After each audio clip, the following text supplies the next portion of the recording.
The green room was unusually quiet for a show that had just wrapped its most intense scene of the season. Jackie sat on the worn leather couch, still in her costume, staring at her phone with the kind of expression that suggested she was reading something that made her want to throw the device across the room. Simone emerged from her trailer, having taken longer than usual to change out of her own elaborate costume, and found Jackie exactly where she'd left her 15 minutes ago. "You look like someone just told you the earth is flat," Simone said, dropping into the chair across from her friend. Jackie looked up, her expression softening slightly. "Worse. My publicist just forwarded me some of the comments from tonight's episode." Simone winced. She didn't need to ask which episode or which scene. They'd both known going into it that it would be controversial, but television had a way of amplifying everything, turning nuanced performances into clickbait headlines and reducing complex characters to soundbites. "The usual?" Simone asked, though she already knew the answer. "Quad's a monster. You're enabling him. How could you not see what he was really doing?" Blah, blah, blah. Jackie set the phone face down on the coffee table. "I swear, sometimes I think people watch our show just waiting to be outraged by something." Simone nodded sympathetically. They'd been friends long enough that she could read the real distress beneath Jackie's exasperation. It wasn't just the criticism, it was the misunderstanding. The reduction of months of careful work to a single, oversimplified narrative. "Want to tell me what's really bothering you?" Simone asked.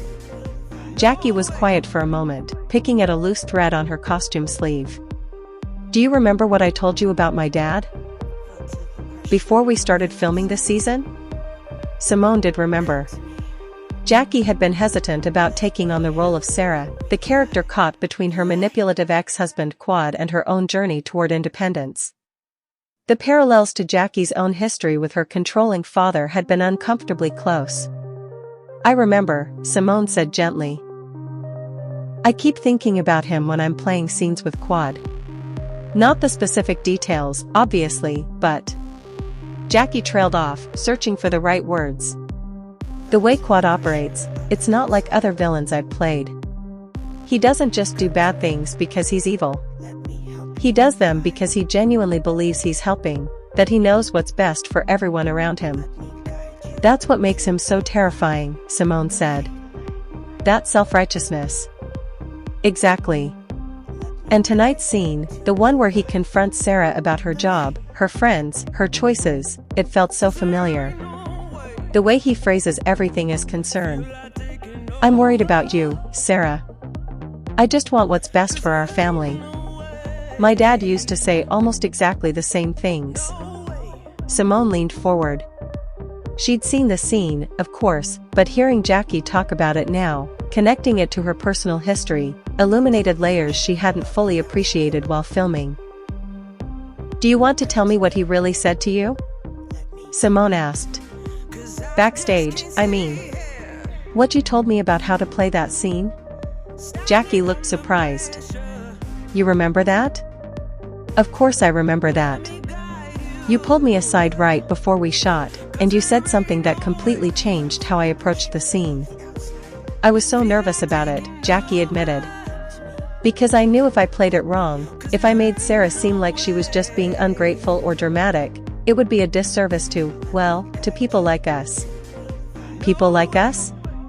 "People who've had to learn how to recognize manipulation disguised as love. People who've had to untangle genuine concern from control." Jackie was quiet for a moment, collecting her thoughts. When she spoke again, her voice was softer, more intimate. "I told you that the key to the scene wasn't to play Sarah as defiant or angry. That would have been easier, but it wouldn't have been true to what actually happens in situations like this." "What did you tell me?" Simone prompted, though she remembered perfectly well. "I said that Sarah needed to be confused. Hurt, but confused. Because that's what Quad is counting on, that she won't be able to trust her own instincts anymore.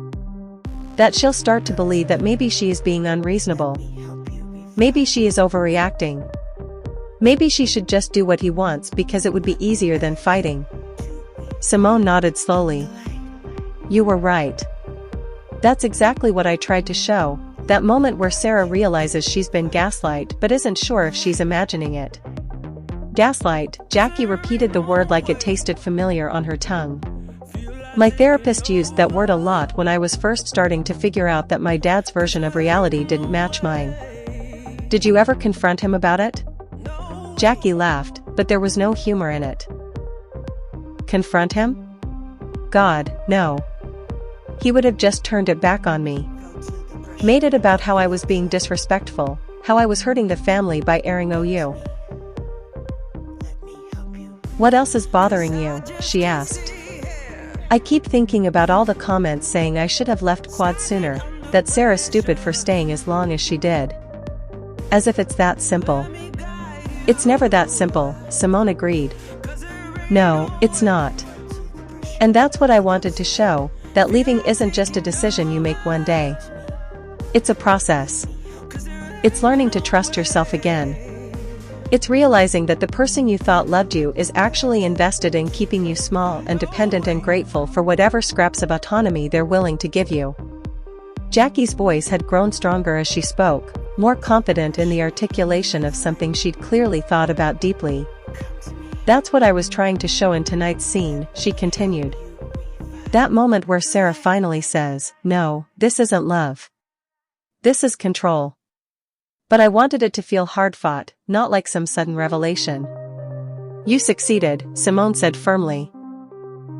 Anyone who watched that scene and still thinks Sarah's just being dramatic doesn't understand what we were trying to do, or worse, doesn't want to understand. Jackie looked up, surprised by the vehemence in Simone's voice. What? I mean it. We're not here to make people comfortable. We're here to tell the truth about what it's like to be in that situation, and what it takes to get out of it. Jackie smiled for the first time since Simone had found her in the green room. When did you become so fierce? When I realized that our job isn't just to entertain people.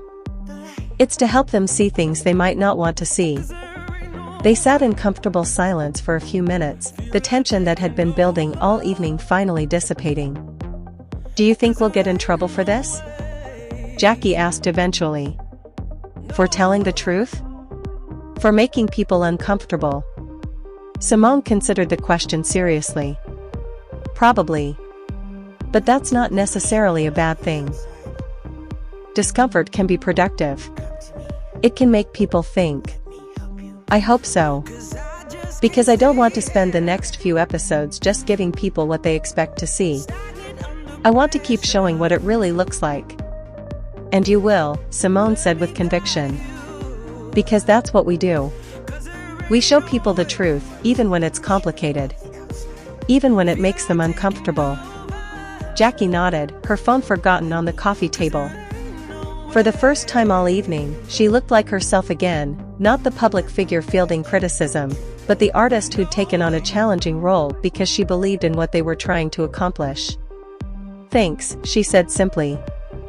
For what? For remembering what I told you. For understanding why it mattered. For not letting them simplify what we're doing.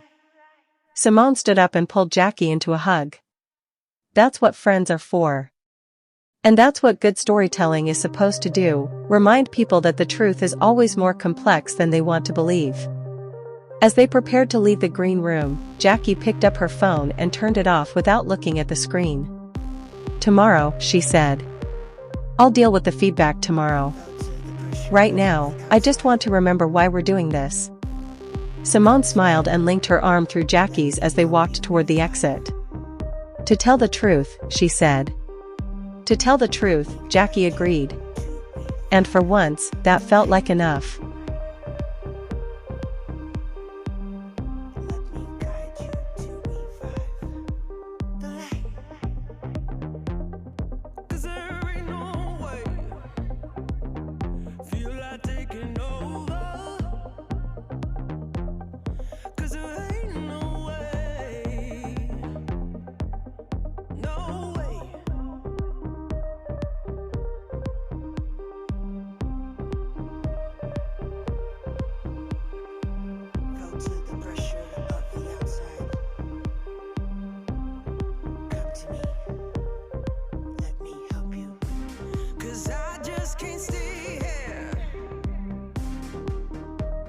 Stop.